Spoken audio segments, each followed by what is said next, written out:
Assalamualaikum warahmatullahi wabarakatuh. Selamat malam Sobat Buco. Dalam suatu wawancara, Komjen Pol Purnawirawan Ugroseno memberikan pandangan-pandangan tentang kasus Vina Cirebon. Beliau menyampaikan tentang kesalahan-kesalahan prosedur yang dilakukan oleh Ibtu Rudiana di awal-awal penanganan. Beliau juga sempat heran mengapa dalam penyelidikan Propam tidak menemukan kesalahan prosedur yang dilakukan oleh Ibtu Rudiana. Selengkapnya kita simak sobat. Simak sampai selesai karena di akhir video akan ada ulasan dari kami. Ya, info yang pasti saya belum pernah baca, cuma simpang siur katanya belum ditemukan atau tidak ditemukan. Padahal kalau Propam jeli ya, apalagi Propam Mabes Polri, sejak dari awal sudah banyak pelanggaran yang dilakukan oleh pelanggaran etika profesi ya, oleh orang tuanya si Eki ini yaitu Ibtu Rudiana. Jadi mulai terjadinya peristiwa, kemudian dia mengajak si Akbar, Liga Akbar ya ke kantor polisi, kemudian dia mencurigai beberapa orang yang diduga pelakunya, kemudian menangani sendiri di bidang reserse narkotika, kemudian baru membuat laporan 4 hari setelah peristiwa terjadi, kemudian dia tidak meminta sebagai anggota polisi anaknya jadi korban, harusnya dia minta supaya anaknya diotopsi. Itu saja sudah cukup banyak bisa ditemukan seperti itu. Awal pertama kali Ibtu Rudiana bicara setelah ada film itu bagi saya itu adalah kunci kenapa dia berbicara seperti itu, ya kan?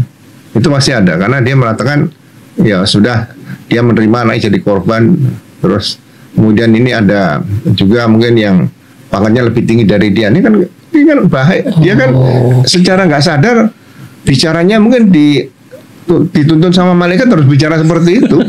Kalau dituntun setan kan lain lagi bicaranya kan itu. Mungkin seperti itu. Jadi alternatif kemungkinan tadi harus semuanya diupayakan untuk bisa siapa yang paling mendekati di situ.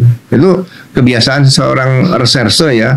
Seperti saya dulu kalau nangani suatu kasus misalnya perampokan dengan senjata api ada korban, itu analisanya banyak kita. Oh, naluri reserse Pak ya. Karena kita harus bisa apabila pelaku tertangkap, barang bukti atau alat bukti apa yang bisa nanti bicara di pengadilan, itu aja. Waktu kejadian kalau saya kasat serse di Cirebon, saya lihat ini arahnya Eki, kemudian Vina jadi sasaran tambahan atau sasaran utamanya Vina Eki jadi korban sasaran tambahan, ya kan? Tapi kenapa Eki lebih mati duluan, Vina belum gitu loh, ya kan? Kemudian kenapa ada luka? Ini semua pertanyaan itu harus ada di benaknya seorang reserse atau kasat serse lah katakan di Cirebon saat ini. Kalau saya melihat ini dibikin situasi kayak seperti kecelakaan. Iya.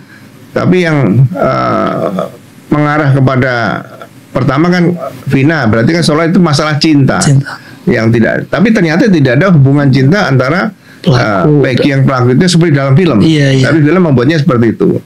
Nah, kemudian kalau misalnya sasaran itu adalah si Eki, ya kan? Nah, Eki ini salahnya apa dari situ? Coba kalau dikaitkan dengan pekerjaan orang tua, ya kemungkinan juga mungkin ada masalah dengan pekerjaan orang tua si Eki ini. Kenapa dianiaya kemudian terlalu kelewatan penganiayaan akhirnya mengakibatkan meninggalnya si Eki. Demikian Sobat Buco sekalian, senada dengan pandangan tersebut, kami juga menilai ada beberapa pelanggaran di awal penanganan. Di awal, sah-sah saja sebagai orang tua yang merasa menemukan kejanggalan atas meninggalnya anaknya. Ibtu Rudiana melakukan penyelidikan sendiri sampai dia mendapatkan informasi dari AF dan DD. Begitu yang disampaikan Ibtu Rudiana.